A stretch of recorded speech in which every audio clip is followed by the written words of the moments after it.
आदिशक्ति जगत जननी माता दुर्गा की जय, जगदम्बा माता की जय हो।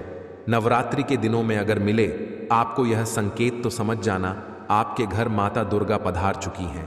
और साथ ही हम आप लोगों को नवरात्रि के पावन दिनों में 2 लौंग से धन प्राप्ति के ऐसे चमत्कारी महा उपाय बताने वाले हैं जिसे करने मात्र से आपसे माता दुर्गा और माता लक्ष्मी प्रसन्न हो जाएंगी। इतना धन बरसेगा कि खुशियों से भर जाएगा, आपका घर बन जाओगे, आप करोड़पति। इसलिए वीडियो को मिस ना करें और वीडियो को अंत तक देखें ताकि आप लोग यह उपाय करके नवरात्रि के शुभ दिनों में माता से अपनी मनोकामना पूर्ण करवा सकें। तो पहले तो हम बात कर लेते हैं कि नवरात्रि में कौन से संकेत मिलने पर पता चलता है कि माता रानी हमारे घर पधार चुकी हैं और हमारे घर को खुशियों से भर देने वाली हैं। उसके पश्चात हम आप लोगों को उपाय भी बताएंगे जिससे आपके जीवन में खुशियां ही खुशियां भर जाएंगी। नमस्कार दोस्तों, स्वागत है आप सभी का एक बार फिर से आपके अपने ही चैनल में। दोस्तों, आज की यह वीडियो बहुत ही ज़्यादा लाभप्रद होने वाली है क्योंकि आज के इस वीडियो में हम आपको शास्त्रों के अनुसार कुछ ऐसे संकेतों के बारे में बताएंगे जो कि यदि आपको इस नवरात्रि के 9 दिनों में किसी भी दिन मिल जाते हैं तो आपको समझ लेना चाहिए कि माता नवदुर्गा अपने गणों के साथ आपके घर पधार चुकी हैं। तो चलिए दोस्तों, संकेतों के बारे में बात करते हैं। लेकिन उससे पहले यदि आप भी इस नवरात्रि अपने जीवन में माता वैष्णव की कृपा अपने और अपने परिवारजनों पर पाना चाहते हैं तो कमेंट में जय माता दी जरूर लिख दें। दोस्तों, हमारे हिंदू संस्कृति में कुल 4 नवरात्रों का वर्णन है जिसमें से कि 2 गुप्त नवरात्र होते हैं एवं 2 प्रत्यक्ष नवरात्रि होते हैं। इन सभी नवरात्रों में सबसे बड़ा और श्रेष्ठ महत्व शनवरात्रि का होता है। नवरात्रि के इन 9 दिनों में हम अपने घर पर कलश की स्थापना करके माता रानी की पूजा आराधना करते हैं एवं उनका आशीर्वाद प्राप्त करते हैं। दोस्तों, हमारे शास्त्रों में ऐसे 7 संकेतों का वर्णन हमें मिलता है जो कि माता रानी के आपके घर में होने के सबूत देते हैं। साथ ही नवरात्रि में यह 7 संकेत बताते हैं कि माँ दुर्गा आपसे बहुत प्रसन्न है और आपके घर में स्वयं आ चुकी है। यह 7 संकेत आप भी अपने घर में जरूर चेक करना। नवरात्रि में माँ दुर्गा चैतन्य होती है, इसलिए इन दिनों में की गई सच्ची भक्ति का परिणाम माता दुर्गा हमें तुरंत दिखा देती है। इसलिए नवरात्रि के इन सभी 9 दिनों में हमें सच्ची भक्ति से माता रानी की पूजा उपासना करनी चाहिए और साथ ही गलत कर्मों को करने से भी बचना चाहिए क्योंकि इस समय गलत कर्म करने से चैतन्य होने के कारण माता रानी हमें उस कर्म का बुरा परिणाम भी तत्काल दिखाती है, हमें दंडित भी करती है। नवरात्रि के पूरे 9 दिन हमें पूर्ण रूप से सात्विक विचार से रहना चाहिए। हमें 9 दिनों तक कपट, छल, ईर्ष्या और द्वेष का परित्याग कर देना चाहिए क्योंकि जिस व्यक्ति के विचार शुद्ध एवं आचरण पवित्र होते हैं, माता दुर्गा उन्हीं के घर आती है। माँ दुर्गा जिस घर में आती है उस घर को तीर्थों से भी ज्यादा पवित्र एवं शुद्ध कर देती है। वहां रहने वाले सभी लोगों की बुद्धि भक्तिमय हो जाती है और घर एकदम शांत रहता है, आनंददायी लगने लगता है। तो आप भी अपने घर में चेक करना। ये अगर 7 में से कोई भी संकेत आपको मिलने लगे तो समझ जाना माता रानी आपके घर में आ चुकी है। तो आइए जानते हैं कुछ संकेत को बताने से पहले अभी तक आपने वीडियो को लाइक नहीं किया है तो वीडियो को लाइक जरूर कर दें और कमेंट बॉक्स में अपनी राशि भी डाल दीजिएगा। यदि हमारे पास कोई उपाय होगा जिसे करके आप नवरात्रि के इन पावन दिनों में आदिशक्ति माता जगदम्बा की कृपा प्राप्त कर सकते हैं तो वह आकर हम आपके कमेंट के रिप्लाई में बता देंगे। दोस्तों, सर्वप्रथम मैं आप लोगों को नवरात्रि के दिनों में किए जाने वाले कुछ उपाय बताऊंगा जिन्हें करके आप अपने जीवन को पूरी तरीके से बदल सकते हैं। साथ ही साथ नवदुर्गा के 9 स्वरूप एवं उनकी महिमा से भी आपको अवगत करवाऊंगी क्योंकि शास्त्रों में ऐसा वर्णित है कि जो भी कोई नवरात्रि के दिनों में माता नवदुर्गा की महिमा एक बार भी सुन लेता है उसे अपने जीवन में फिर कभी भी पैसों को लेकर परेशान नहीं रहना पड़ता। दोस्तों, आज की यह वीडियो इतनी ज़्यादा महत्वपूर्ण है कि अगर आपने इस वीडियो को मिस कर दिया तो सारी जिंदगी आपको पछताना पड़ सकता है। दोस्तों, भाग्यशाली व्यक्ति के घर में माता रानी आती है और यह संकेत देती है क्योंकि इस समय माता रानी हमारे घर में आ जाती है, लेकिन कुछ गलतियों के कारण हम माता रानी को पहचान नहीं पाते। यही सबसे बड़ी हमारी मूर्खता है। तो वीडियो को ध्यान से देखना। माता रानी के जो 9 स्वरूप कहे गए हैं, उनकी पूजा करने से हमें अलग अलग फल की प्राप्ति होती है। ये जानकारी सबसे पहले जानते हैं, क्योंकि आप में से अधिकतर लोग वीडियो को देख रहे हैं, वह नवदुर्गा माता की पूजा करते हैं, लेकिन उनके जो 9 स्वरूप है, उनकी पूजा करने से कौन से फल की प्राप्ति होती है, उनके बारे में उन्हें पता नहीं होता। तो सारी जानकारी विस्तार से बताऊंगा। अगर आप माता रानी के सच्चे भक्त हैं तो वीडियो को पूरा जरूर देखना, क्योंकि अधूरा ज्ञान हमेशा खतरनाक साबित होता है।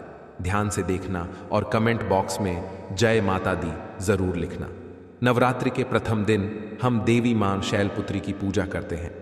नवरात्रि में जो माता का प्रथम स्वरूप है वह है शैलपुत्री। तो शैलपुत्री किस लिए बोला जाता है? यह पर्वतराज हिमालय के घर पुत्री के रूप में उत्पन्न हुई थी, इसीलिए इनका नाम शैलपुत्री पड़ा है। वृषभ में माता जो शैलपुत्री स्थित रहती है, वृषभ इनका वाहन है। यह अपने हाथों में खड्ग, चक्र, गदा, धनुष, बाण, परीक्षा शूल, सुम कपाल और शंख को धारण करके संपूर्ण आभूषण से विभूषित होती है। नीलमणि के समान कांति युक्त 10 भुजा माता के हैं।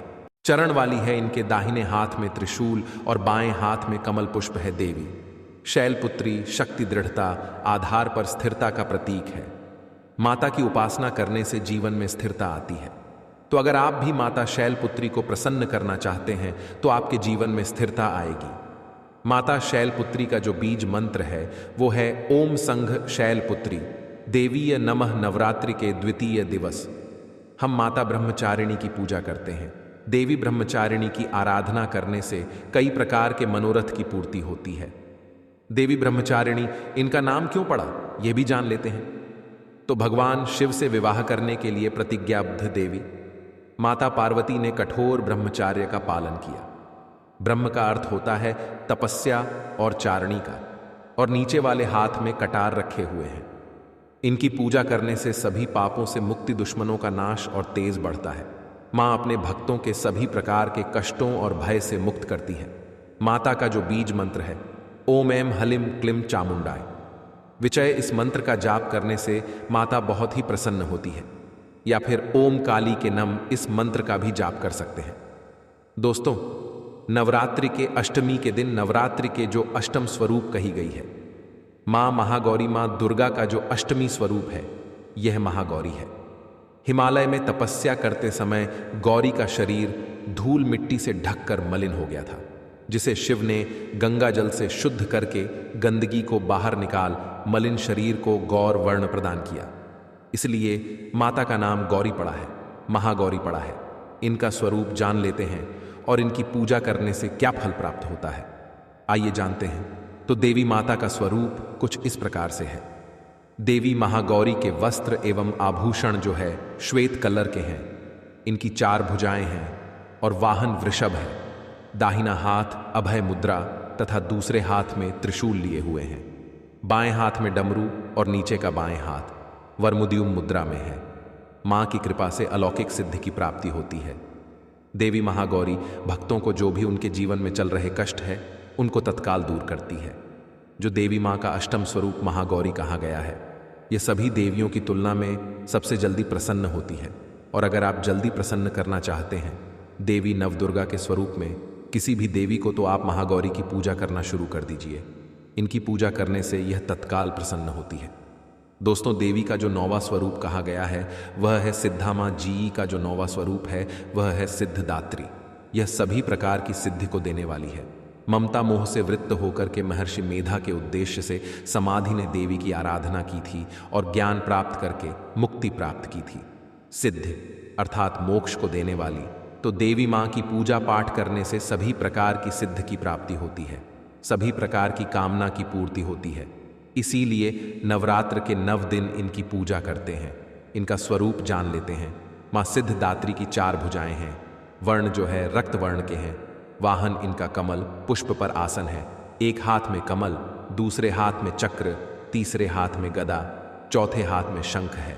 देवी प्रसन्न मुद्रा में है। इनकी आराधना से साधक को अनिमाइज, दूत श्रवण करने की सिद्धि आदि समस्त सिद्धि नवनिधि की प्राप्ति होती है। दोस्तों, इनकी पूजा से असंभव कार्य को भी संभव कर सकते हैं। इसलिए अधिकतर जितने भी जातक हैं, साधक हैं, सिद्धि प्राप्त करने वाले जातक माँ सिद्धदात्री की पूजा करते हैं। और माँ कभी भी, चाहे असुर हो या मानव हो, चाहे दानव हो, चाहे कोई भी हो, कितना भी उत्तम साधु क्यों ना हो, किसी पर यह भेदभाव नहीं करती, सभी को यह सिद्धि प्रदान करती है। इनका जो बीज मंत्र है ओम सिद्धिदात्री नमः। आप में से अधिकतर दर्शक हमें कमेंट करते हैं कि गुरुजी हमें की प्राप्ति करने के लिए क्या करना चाहिए। तो अगर आप सिद्धि प्राप्त करना चाहते हैं तो माँ सिद्धिदात्री की आराधना करना शुरू कर दीजिए। और जो बीज मंत्र बताया है, इस बीज मंत्र का जितना ज्यादा हो सके जाप करें। इस बीज मंत्र का जाप करने से आपको 8 प्रकार की सिद्धि और 9 प्रकार की निधि की प्राप्ति होती है। दोस्तों, आइए दोस्तों, अब हम जानते हैं नवरात्रि के वह 7 संकेत जो बताते हैं माता रानी आपसे बेहद प्रसन्न है एवं आपके घर आ गई है। पहला संकेत है बार बार गौ माता का आना। जिस घर में माँ दुर्गा रहती है उस घर में उनकी बहन कामधेनु उनकी सेवा के लिए, उनके दर्शन के लिए बार बार घर के द्वार पर आती ही है। और यह घर के इर्द गिर्द घूमती रहती है, जाती है, फिर अगले दिन आ जाती है। तो समझ जाना माता रानी आपके घर में आ चुकी है। दूसरा संकेत मधुमक्खी का घर में आना।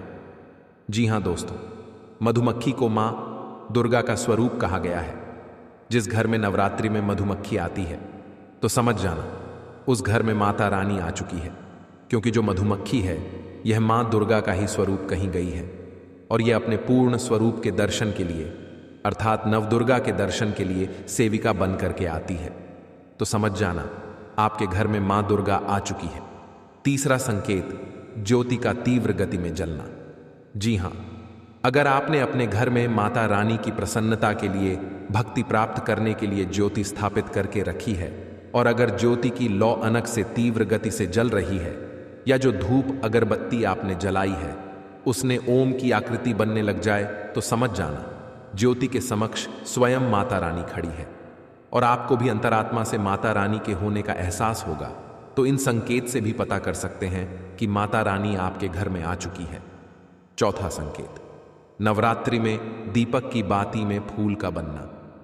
अगर आपके दीपक की बत्ती में अचानक से फूल बनने लगे तो समझ जाना नवदुर्गा माता आपके ऊपर बहुत प्रसन्न है, आपके ऊपर पूर्ण रूप से अपनी कृपा बरसा रही है और माता रानी आपके घर में आ चुकी है। आपके सभी कष्टों को दूर करके माता रानी इस लोक से फिर जाएंगी, अर्थात आपके घर से जाएंगी। दोस्तों, पांचवा संकेत बताते हैं बार बार घर में अगर काली चींटी निकलने लगे, अगर काली चींटी समूह में निकल रही है और रास्ता काट रही है तो समझ जाना माता रानी आ चुकी है और आपकी सभी प्रकार की इच्छा को पूर्ण करके ही जाएंगी। यह माता लक्ष्मी के होने का एहसास कराता है। छठवां संकेत अचानक घर में मनमोहक सुगंध आने लगे। अब यह संकेत बहुत ही ज्यादा बड़ा संकेत है। दोस्तों, अगर आपको अपने घर में अचानक से इत्र, परफ्यूम, मोगरे जैसी या कोई भी मनमोहक सुगंध आने लगे, तीव्र सुगंध आने लगे, ठंडी हवा चलने लगे तो समझ जाना माता रानी आ चुकी है और अपने होने का एहसास आपको दे रही है। आप तुरंत इस संकेत को समझ करके माता जगदम्बा को मन ही मन प्रणाम करना तो इन संकेतों से भी पता कर सकते हैं कि माता रानी आपके घर में आ चुकी है। दोस्तों, 7वां संकेत फटे कपड़े पहने। अगर कोई याचक आ जाए तो समझ जाना माता रानी आपके द्वार पर याचक बनकर के आ चुकी है। नवरात्रि में कोई भी याचक आए तो खाली हाथ भूल कर भी मत जाने देना, क्योंकि स्वयं माता रानी परीक्षा लेने के लिए हमारे घर में याचक बन करके आ जाती है, क्योंकि ईश्वर अपने भक्तों की परीक्षा लेने के लिए धरती पर स्वयं आते हैं। आप याचक को पेट भोजन कराना एवं कुछ दक्षिणा भी अवश्य देना वास बना लेती है और वही निवास करती है। बस नवरात्रि शुक्रवार के दिन इस चीज का त्याग करना चाहिए, पालन करना चाहिए। नवरात्रों में लहसुन, प्याज और खट्टा, फिर चाहे आपने व्रत भी नहीं रखा है फिर भी आपको शुक्रवार के दिन या अन्य दिनों में लहसुन प्याज नहीं खाना चाहिए। लेकिन हाँ, पानी पूरी आप खा सकते हैं, वह भी जब नवरात्रि समाप्त हो जाए। दोस्तों, नवरात्रि के दिन सेब जरूर खाना चाहिए। शास्त्रों में बताया जाता है कि भगवान के भोग में सेब आदि जरूर किया जाता है। अगर आपका व्रत है तो आपको सेब जरूर खाना चाहिए। केला, पपीता, तरबूज और मीठे अंगूर जरूर खाना चाहिए। इन फलों से व्रत भारी को शक्ति मिलती है और व्रत संपूर्ण हो जाता है। शास्त्रों में बताया जाता है कि नवरात्रों के दिनों में सीताफल जरूर खाना चाहिए। सीताफल खाने से 20 ऐसी बीमारियां हैं जो खत्म हो जाती हैं, माना जाता है। नवरात्रों के दिनों में सीताफल का घर में प्रवेश होना ही शुभ माना गया है। सीताफल खाने से नवरात्रि का व्रत सफल हो जाता है, क्योंकि इसमें माता सीता का आशीर्वाद मिला हुआ होता है।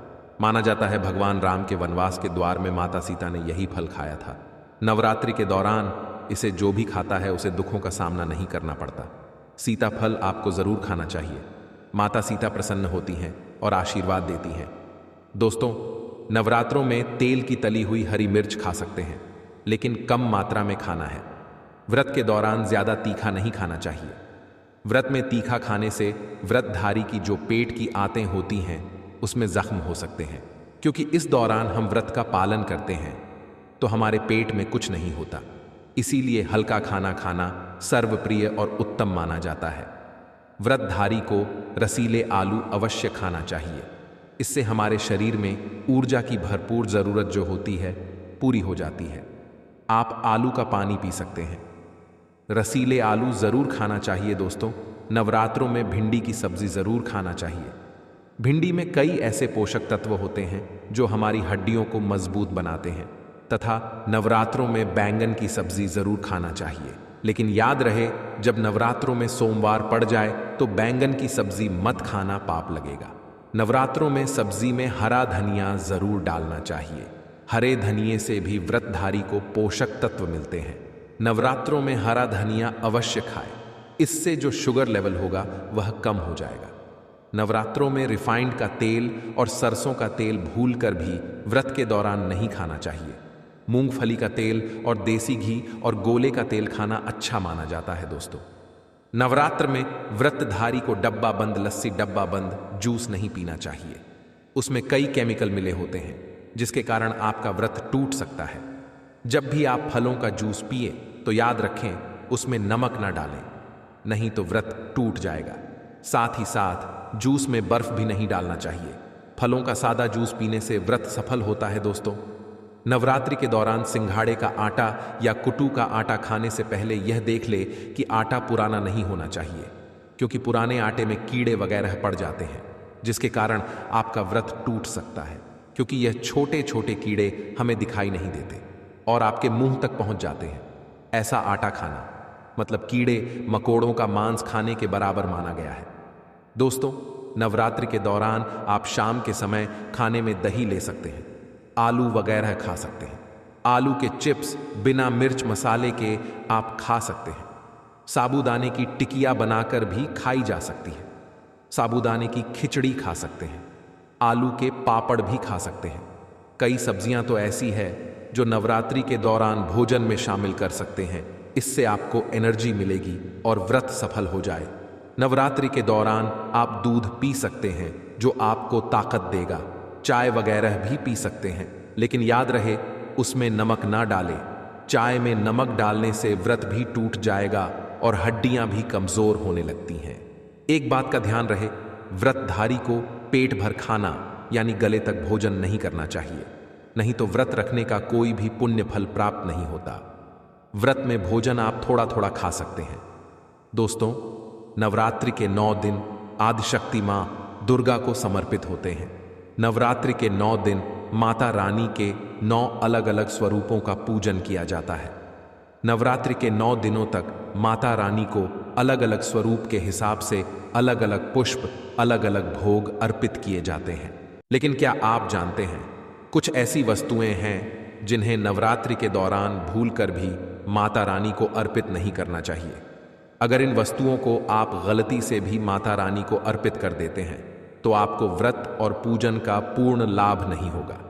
इसीलिए माता रानी की कृपा प्राप्त करने के लिए आपको यह जानना अति आवश्यक है कि वह कौन सी ऐसी वस्तुएं हैं जो माता रानी के पूजन में भूलकर भी इस्तेमाल नहीं करना चाहिए। तो आइए मां का जयकारा लगाते हुए वीडियो को शुरू करते हैं।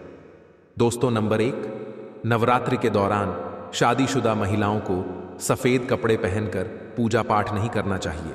साथ ही साथ काले कपड़े भी नहीं पहनना चाहिए। इससे पूजा व्रत आदि खंडित हो जाते हैं। माता की चौकी जब आप लगाएं तो उसके नीचे कागज नहीं लगाना चाहिए। माता की चौकी हमेशा लाल रंग का कपड़ा बिछाकर ही लगानी चाहिए। हमेशा याद रहे, नवरात्रों के इन 9 दिनों तक व्रती अपना आसन मां की चौकी के आगे ही लगाना चाहिए और वहीं पर आपको सोना चाहिए। मंदिर को नवरात्रों के दौरान अकेला नहीं छोड़ा जाता, बहुत ही अशुभ माना जाता है। जरा आप ही सोचिए, माता रानी 9 दिनों के लिए धरती पर आकर के घर में रहने के लिए आई है और ऐसे में आप उन्हें अकेला अगर छोड़ते हैं तो माता रानी को कैसा लगेगा? वह कहेंगी इसको मेरी जरूरत नहीं है, ये मेरा अनादर कर रहा है। इसीलिए आप कोशिश करना कि आप रात्रि में माता के पास में ही सोना। पर यदि आपके घर का मंदिर बहुत छोटा है और यदि आप उसमें सोने में असमर्थ हैं तो आप एक दीपक माता रानी के निमित्त प्रज्वलित कर दें। दोस्तों, नंबर 2, हिंदू धर्म में नारियल को समृद्धि, धन, श्रद्धा और सम्मान का सूचक माना जाता है। नारियल को श्रीफल भी कहा जाता है। नारियल को सुख समृद्धि में वृद्धि करने वाला माना जाता है। नारियल का हर मांगलिक कार्य में विशेष महत्व होता है। जैसे कि आप सभी जानते हैं कि माता रानी के कई मंदिरों में नारियल से बलि भी दी जाती है और माता रानी के पूजन में नारियल का इस्तेमाल हम सभी करते हैं। खासकर कलश की स्थापना नारियल रखकर ही की जाती है। माता रानी के पूजन में हम नारियल इस्तेमाल करते समय कुछ गलतियां कर बैठते हैं। दोस्तों, नारियल कई प्रकार के होते हैं, एक हरा, दूसरा सूखा, जिसके अंदर पानी होता है। जिस नारियल के अंदर पानी होता है, माता रानी के पूजन में सदैव पानी वाला और जटा वाला नारियल ही इस्तेमाल करें। नारियल पूर्ण होना चाहिए। नारियल चटका हुआ या टूटा हुआ नहीं होना चाहिए, क्योंकि साबुत नारियल ही पूर्ण और पवित्रता का प्रतीक होता है। साबुत नारियल ही सुख समृद्धि का प्रतीक होता है। साबुत नारियल को ही श्रीफल या कि मां लक्ष्मी का फल कहा जाता है। नवरात्रि में माता रानी के कलश की स्थापना करते समय जटा वाला यानी पानी वाला नारियल ही कलश पर स्थापित करना चाहिए। साथ ही यह ध्यान रखना चाहिए कि नारियल को सदैव कलश के ऊपर लेटा कर रखना चाहिए। घट स्थापना करते समय कभी भी नारियल को खड़ा करके नहीं रखा जाता। नारियल को सदैव लिटाकर कलश के ऊपर रखा जाता है। साथ ही नारियल को स्थापित करने से पहले आप नारियल को लाल कपड़े में मौली धागे से लपेटकर, कलावे से लपेटकर उस पर और फिर लाल चुनरी उड़ाकर आपको कलश के ऊपर स्थापित करें। शास्त्रों के अनुसार कलश के ऊपर जब सही तरीके से नारियल रखा जाता है और सही प्रकार का नारियल रखा जाता है, तभी ही व्रत और पूजन का पूर्ण फल प्राप्त होता है। यह भी ध्यान रहे कि महिलाएं माता रानी को नारियल अर्पित तो कर सकती हैं, लेकिन कभी भी माता रानी के सामने उनके मंदिर में नारियल को न तोड़े, क्योंकि नारियल बीज रूप होता है और स्त्रियां बीज रूप से ही शिशु को जन्म देती हैं। इसीलिए कभी भी महिलाओं को नारियल नहीं तोड़ना चाहिए। यदि आपको नारियल माता रानी को अर्पित करना ही है तो इसके लिए आप अपने घर के किसी पुरुष सदस्य से मदद मांग सकते हैं। ठीक है ना? तो इस विशेष चीज का ध्यान जरूर रखें दोस्तों। Number 3, lung. हम सभी माता रानी के पूजन में इस्तेमाल करते हैं, क्योंकि यह साक्षात जगदम्बा का प्रतिरूप होता है। लेकिन लौंग का इस्तेमाल करते समय एक बहुत बड़ी गलती कर बैठते हैं। हमेशा ध्यान रखना चाहिए कि माता रानी को सदैव फूल वाली लौंग ही अर्पित करना चाहिए। जिस लौंग के ऊपर फूल नहीं होता या फिर जिस लौंग के पीछे लकड़ी की डंडी नहीं होती, उसको आप माता रानी के पूजन में भूल कर भी इस्तेमाल ना करें। फूल वाले लंगों को ही पूर्ण माना जाता है और माता रानी की पूजन में उन्हीं का इस्तेमाल होता है। हम माता रानी के पूजा में कोई भी अपूर्ण वस्तु, कोई भी खराब वस्तु या टूटे हुए अक्षत इस्तेमाल नहीं करना चाहिए। इसीलिए सदैव माता रानी के पूजन में फूल वाली लौंग का ही इस्तेमाल करें। दोस्तों, नंबर 4, तुलसी के पत्ते अर्पित नहीं करने चाहिए। मां दुर्गा के पूजन में, उनके प्रसाद में आपको कभी भी तुलसी पत्र का इस्तेमाल नहीं करना चाहिए। ऐसा करना वर्जित माना जाता है। तुलसी पत्र के अलावा आंवला भी माता रानी को अर्पित नहीं करना चाहिए और दुर्बा भी माता रानी को अर्पित नहीं करना चाहिए। दुर्बा भगवान श्री गणेश को अति प्रिय है। नवरात्रि में आप भगवान गणेश को दुर्बा अर्पित कर सकते हैं। भगवान विष्णु जी को तुलसी के पत्ते अवश्य अर्पित कर सकते हैं, लेकिन माता रानी को भूल कर भी तुलसी के पत्ते या दुर्बा अर्पित ना करें। ना ही माता लक्ष्मी की पूजा में उन्हें तुलसी अर्पित करें, क्योंकि ऐसी मान्यता है कि जब माता तुलसी का भगवान विष्णु के शालिग्राम स्वरूप में विवाह हुआ था, तब माता तुलसी मां लक्ष्मी की सौत बन गई थी, जिस वजह से माता लक्ष्मी के पूजा में तुलसी वर्जित है। इसी के साथ दोस्तों, माता रानी को सफेद फूल भी अर्पित ना करें। माता रानी को सदैव लाल रंग के फूल अर्पित करने चाहिए। लाल रंग के फूल माता रानी को अति प्रिय है। खासकर माता को गुड़हल और कमल के फूल अति प्रिय है। शास्त्रों में बताया जाता है कि घर में माता रानी की 2 या 3 मूर्तियां या फोटो नहीं होने चाहिए। इस बात का भी आप विशेष ध्यान रखें कि माता रानी के पूजन में कोई भी खंडित चीज इस्तेमाल ना करें, जैसे कि चटका हुआ या टूटा हुआ दीपक या फिर चटका हुआ कोई बर्तन। साथ ही यह भी ध्यान रहे कि लोहे की और प्लास्टिक के बर्तन आप माता रानी के पूजन में इस्तेमाल ना करें, क्योंकि प्लास्टिक के चाइनीज बर्तन हड्डियों के पाउडर से मिलकर बनते हैं। ऐसा ना करें। ऐसे बर्तनों को माता रानी के पूजन से सदैव दूर रखें। माता रानी को जो पुष्प अर्पित कर रहे हैं उस सघे नहीं सूंघ हुए फूल या गिरे हुए फूल या फिर मुरझाए हुए फूल माता को अर्पित ना करें। ऐसा करने से दोष लगता है। इसी के साथ कई लोग अगरबत्ती और कपूर को दुकान से खरीदते समय उन्हें सूंघ हैं। आपको ऐसा भूलकर भी नहीं करना चाहिए, क्योंकि इससे वह सामान झूठा हो जाता है और हम कभी भी पूजा पाठ में झूठी चीजों का इस्तेमाल नहीं करते हैं। नवरात्रि के यह 9 दिन माता दुर्गा के सभी 9 रूपों की पूजा आराधना के लिए मानी जाती है। वहीं शारदीय नवरात्रि के दिनों में तुलसी पूजन का भी विशेष विधान है। पंचांग के अनुसार इस साल शारदीय नवरात्रि 3 अक्टूबर 2024 को 12:01 पर शुरू होगी। वहीं इसका समापन 4 अक्टूबर को होगा। 2024 को रात्रि 2:58 पर होगा। पंचांग के आधार पर शारदीय नवरात्रि की प्रतिपदा तिथि गुरुवार 3 अक्टूबर को मनाई जाएगी। शारदीय नवरात्रि के प्रतिपदा तिथि पर माता लक्ष्मी की पूजा करने से और गंगा स्नान, दान, पुण्य एवं तुलसी माता की मिट्टी से जुड़े इस एक उपाय को करने से साधक को शुभ फल की प्राप्ति होती है।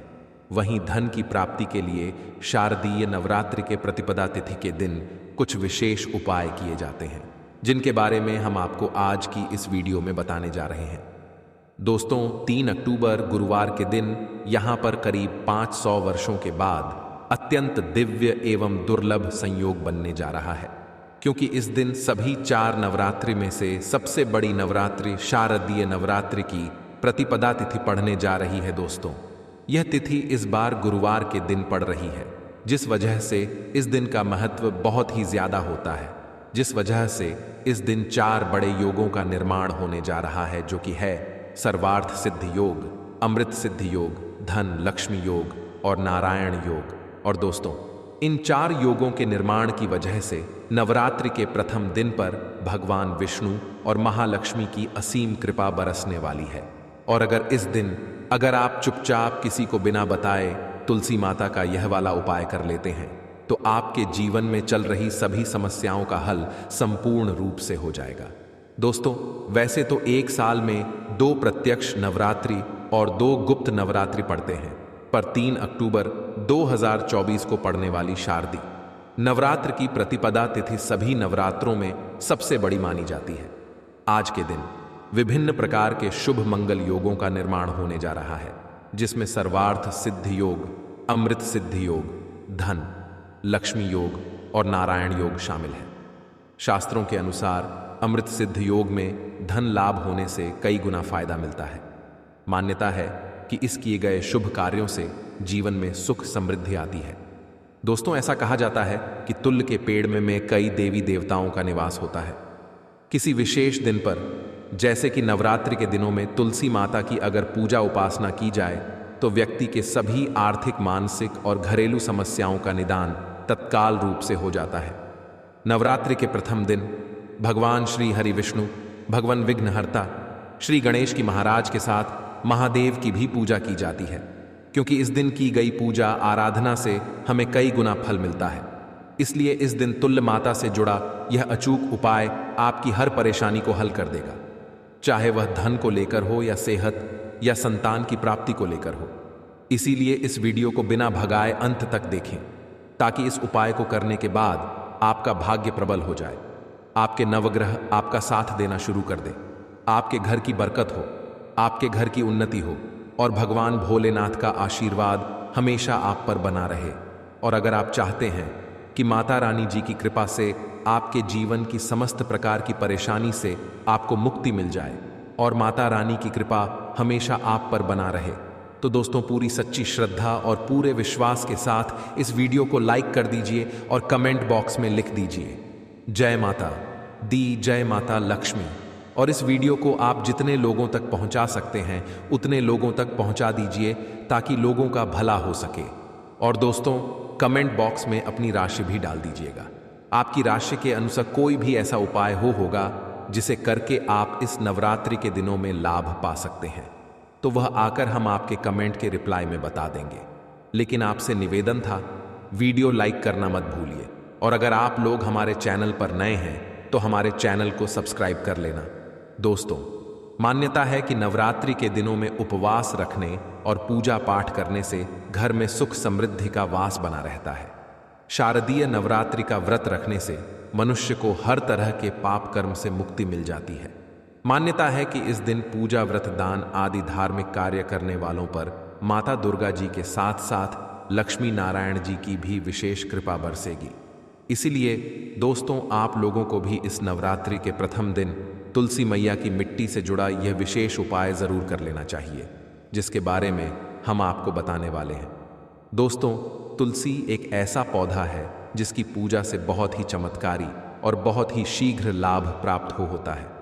भारतवर्ष में ही नहीं बल्कि संसार के लगभग अधिकांश देशों में तुलसी को पवित्रता की दृष्टि से देखा जाता है। अनेक औषधीय गुणों से भरपूर तुलसी का धार्मिक महत्व भी है। अनेक धार्मिक अनुष्ठानों और तांत्रिक प्रयोग में इसका उपयोग होता है। पुराणों में तुलसी को भगवान विष्णु की पत्नी होने का गौरव मिला है। इसी कारण तुलसी जगत जननी भी है। परमात्मा के अनेक दुर्लभ वरदान में बरगद तुलसी को अमृत का प्रतिरूप भी कहा गया है। जहां तुलसी का पौधा लगा होता है वहां ब्रह्मा, विष्णु, महेश यानी त्रिदेव का निवास होता है। दोस्तों, अब बात कर लेते हैं नवरात्रि के शुभ दिनों में 2 लोग से धन प्राप्ति का महा उपाय के बारे में, जिसे करने से माता दुर्गा और माता लक्ष्मी अत्यधिक प्रसन्न होने वाले हैं और आपके घर में धान की वर्षा करने वाली है। तो दोस्तों, नवरात्रि में 2 लौंग का उपाय इस तरह से कर लेना, हर काम तुरंत बनेगा और करोड़पति बनोगे। राधे राधे दोस्तों, साल 2024 में शारदीय नवरात्रि की शुरुआत हो चुकी है और 11 अक्टूबर को अष्टमी और नवमी का त्यौहार एक साथ मनाया जाएगा साल 2024 में। और आपको नवरात्रि से पहले पहले किसी भी दिन 2 लौंग अपने घर में इस तरह से जला देना है। यह छोटा सा उपाय नवरात्रि में किसी भी दिन कर लीजिए और फिर देखिए आपके घर में, आपके जीवन में कैसे धन की वर्षा होती है। तो 2 लौंग घर में इस तरह जलाने से कभी भी ऐसे घर में नजर नहीं लगती है, कोई वास्तु दोष उत्पन्न नहीं होता है। और अगर घर में कोई वास्तु दोष है जिसकी वजह से घर में पैसा नहीं आ रहा है तो ऐसा समझ लीजिए घर का सारा वास्तु दोष भी दूर होता है। और सबसे बड़ी बात, आपकी जो भी मनोकामना होती है बहुत जल्दी आपकी मनोकामना भी पूरी होती है। जिस घर में पैसा नहीं रुकता है, जहां धन की बर्बादी होती है, वो लोग तो इस उपाय को शेष कर करें, क्योंकि घर में जब कोई वास्तु दोष हो, नज़र दोष हो या फिर किसी ने कुछ करा दिया है तो ऐसे घर में ना तो पैसा आएगा और ना ही पैसा रुकेगा। बहुत ज़्यादा नेगेटिव ऊर्जा अगर घर में है तब भी यह उपाय आप करें, क्योंकि यह उपाय है बहुत चमत्कारी। तो देखिए, जो नवरात्रि के 9 दिन होते हैं, 9 के 9 दिन बहुत ही पवित्र और पावन होते हैं। और ये 9 के 9 दिन जो होते हैं ये माँ दुर्गा को समर्पित होते हैं। माँ दुर्गा के 9 स्वरूपों की पूजा हम नवरात्रि के 9 दिन में करते हैं। इसीलिए यह उपाय आप किसी भी दिन कर सकते हैं, क्योंकि नवरात्रि में पड़ने वाला एक एक दिन बहुत बड़ा होता है। अब देखिए, नवरात्रि के दिनों में माँ दुर्गा जो है यह धरती पर आती हैं, अपने भक्तों की मनोकामना को पूरा करती हैं। माँ लक्ष्मी भी माता रानी के साथ हमारे घर में आती है और धन की वर्षा हमारे घर में होती है। जब हम इस उपाय को करते हैं तो चलिए बात कर लेते हैं कि उपाय को किस तरह से आपको करना है और कितनी चीज़ें आपको यहाँ पर ले है। देखिए, 2 फूल वाली लौंग लेनी है। एक भी लौंग खंडित ना हो, टूटी हुई ना हो।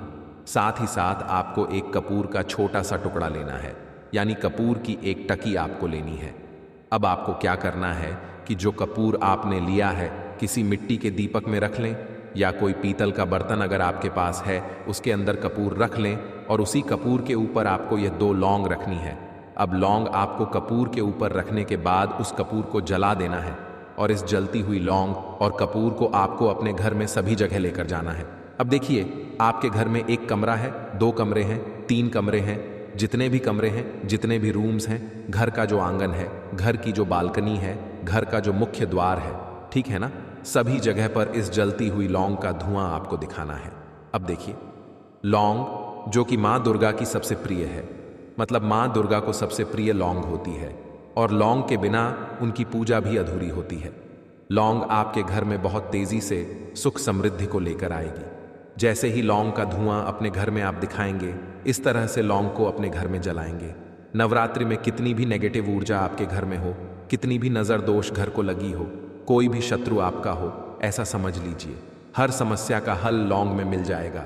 क्योंकि लौंग जो होती है यह शिव और शक्ति का स्वरूप होती है, अंग जो होती है। इसका उपाय जब भी आप करते हैं, यह आपके जीवन में अचानक से धन को देती है, आपके घर के बड़े बड़े संकटों को दूर कर देती है। और नवरात्रि में तो लौंग का महत्व बहुत ही ज्यादा बढ़ जाता है। ऐसा समझ लीजिए कि नवरात्रि में लौंग के उपाय आपके भाग्य को बहुत तेजी से चमकाने का काम करते हैं। इसीलिए नवरात्रि में यह एक उपाय जरूर करें। देखिए, घर के मंदिर में तो लौंग हम जलाते ही हैं, माँ दुर्गा के सामने हम जलाते हैं, है ना। बहुत से उपाय लौंग से करते हैं, लेकिन जब भी आप अपने घर में लौंग जलाकर कपूर के साथ पूरे घर में इसका धुआं दिखा देते हैं ना, पूरे घर में सकारात्मक ऊर्जा बढ़ जाती है और फिर होता है आपके घर में धन की देवी माता लक्ष्मी का वास। क्योंकि जिस घर में सकारात्मक ऊर्जा ज्यादा से ज्यादा होती है, उस घर में देवी देवताओं का वास होता है, वहां धन की देवी माँ लक्ष्मी वास करती हैं। तो ऐसा उपाय है कि इतना आशीर्वाद, इतनी कृपा माँ दुर्गा से आपको मिल जाएगी, ना कभी आपके घर में कोई संकट नहीं आने देंगी। वह माँ है, आपकी जो भी मनोकामना होगी ना आपके बिना कहे ही उसे पूरा कर देंगी। तो जरूर से नवरात्रि में ये उपाय करिए और फिर इसका चमत्कार अपने जीवन में आप खुद देखिए, कैसे कैसे चमत्कार जीवन में होते हैं और कहाँ कहाँ से आपके पास धन आता है, धन सुख समृद्धि से घर भरता चला जाएगा। बस नवरात्रि में इस तरह से लौंग और कपूर को जलाना। चलिए बात कर लेते हैं अब दूसरे उपाय की, जो अचानक से धन में वृद्धि कर आएगा और धन से आपका घर भरता चला जाएगा। तो जिन लोगों को बहुत ज्यादा पैसा चाहिए, अधिक से अधिक पैसा चाहिए, इतना पैसा चाहिए कि आने वाली पीढ़ियां भी धन में खेले होता है ना, कभी कभी किसी व्यक्ति के पास इतना धन आ जाता है कि पीढ़ी दर पीढ़ी वो धन कम नहीं पड़ता है। तो आपने बहुत सारे लोगों को जीवन में देखा भी होगा जो इतना धन अपने जीवन में प्राप्त कर लेते हैं, इतना कामयाब जीवन में हो जाते हैं कि पीढ़ी दर पीढ़ी भी धन में खेलती है। धन उनके पास आता रहता है, मतलब एक पीढ़ी के बाद दूसरी पीढ़ी, तीसरी पीढ़ी जैसे जैसे बढ़ती है, धन में भी वृद्धि होती चली जाती है। अब हर व्यक्ति चाहता है कि उसके पास धन हो, जिसके पास नहीं है उसे तो धन चाहिए ही, और जिसके पास है उसे और अधिक धन चाहिए।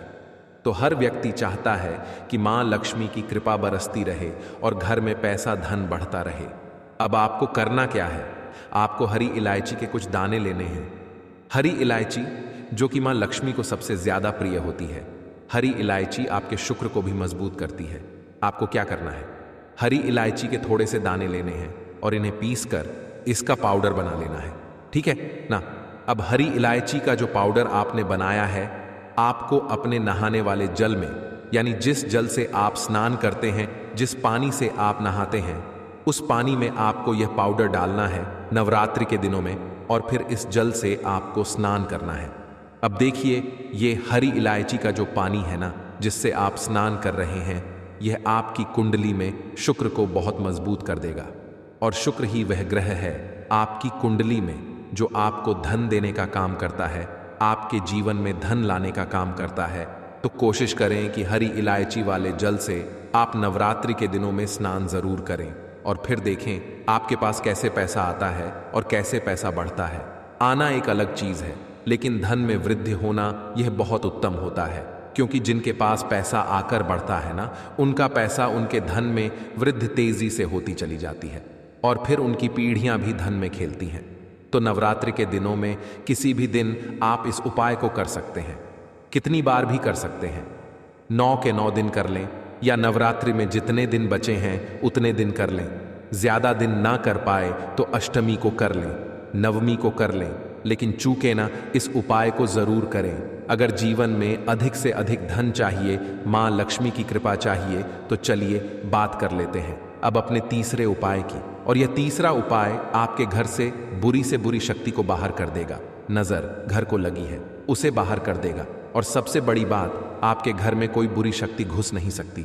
कोई नजर दोस्त घर को नहीं लग सकती, आपके पैसे को नहीं लग सकती, आपको नहीं लग सकती। नजर दोस्त के बारे में जिन लोगों को पता है, जो जानते हैं कि नजर दोष क्या करती है, जब किसी को नजर लग जाती है ना, अच्छा खासा इंसान भी बीमार हो जाता है। और अगर किसी के पैसे को नजर लग जाती है, अच्छा खासा घर बर्बाद हो जाता है। ये कटु है, लेकिन सत्य है, नजर दोष होती है। और जब लगती है तो कुछ इस तरह से लगती है कि पूरा का पूरा घर बर्बाद हो जाता है। अब आपको करना क्या है? नजर दोष को दूर करने के लिए हल्दी का छोटा सा उपाय नवरात्रि में करना है। इतना चमत्कारी, इतना सकारात्मक ये उपाय है। कर लीजिए और अपने भाग्य को चमका लीजिए। करना क्या है? आपको हल्दी का पाउडर लेना है, यानी पीसी हुई हल्दी लेनी है। अगर साबुत हल्दी है, आपके पास गांठ वाली हल्दी है, तो पीस कर पाउडर बना लें। थोड़ा सा शुद्ध जल डालेंगे और पतला पतला इसका पेस्ट बना लेंगे। पतला पतला घोल बना लेंगे हल्दी का। एक तरह से हल्दी का पानी आपको तैयार करना है, लेकिन बहुत ज्यादा पानी नहीं डालना है, ठीक है ना? थोड़ा गाढ़ा होना चाहिए। अब इसी हल्दी के घोल से आपको अपने घर की जितनी भी दीवारें हैं सब पर लाइंस बनानी है, ठीक है ना? जितनी भी दीवारें आपके घर की, सब पर हल्दी की लाइंस बनानी है। एक बाउंड्री टाइप आपको बनानी है, एक रेखा टाइप की आपको खींचनी है। जितनी भी दीवारें हैं, सारी दीवारों पर तो 4 दिशा होती हैं, पूरब, पश्चिम, उत्तर, दक्षिण। चारों दिशाओं में आपको हल्दी की रेखा खींच देनी है। इस उपाय को कर लीजिए और फिर देखिए आपके घर में, आपके जीवन में, आपकी तिजोरी में कैसे पैसा आता है और कैसे बुरी शक्तियां घर से दूर होती हैं। जरूर नवरात्रि में यह उपाय करें, बहुत उत्तम है। हल्दी सुख सौभाग्य को खींचती है, हल्दी धन को बढ़ाने का काम करती है। हल्दी श्री हरि विष्णु से जुड़ी है, तो अधिक से अधिक पैसा भी आपको जीवन में मिलता है। अच्छा, नवरात्रि के जितने भी उपाय आपको बताए हैं, कोई भी उपाय जिसमें कुछ नहीं समझ आया हो, आपको कमेंट सेक्शन में आप पूछ सकते हैं। उसका रिप्लाई आपको जल्दी से जल्दी करेंगे। वीडियो को लाइक करके चैनल को जरूर सब्सक्राइब कर लें। जो लोग चैनल पर पहली बार आए हैं, और जयकारा लगाना बिल्कुल ना भूलें। तो जय माता दी कमेंट सेक्शन में लिख दें, जिससे कि माँ आपकी सारी मनोकामना को पूरा कर दें। आप सभी को राधे राधे। जय श्री कृष्ण, हर हर महादेव, जय शिव शंभु, जय हो। माता रानी की वीडियो में अंत तक बने रहने के लिए धन्यवाद।